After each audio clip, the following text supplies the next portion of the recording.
Teman-teman, itu di belakang saya adalah jembatan Sungai Besar Sambas ya teman-teman, yang terletak di Kecamatan Tebas. Itu simpangnya ada di depan tadi teman-teman. Untuk masuk ke sini itu adalah dari Tebas ya teman-teman. Jembatan ini merupakan jembatan terpanjang, salah satu terpanjang di Kalimantan Barat, teman.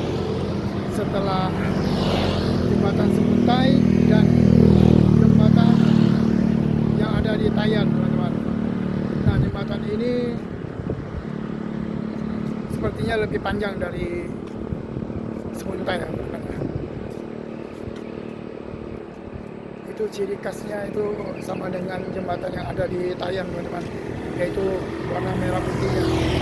Nanti saya akan ambil videonya teman-teman ya, video fullnya memakai motor.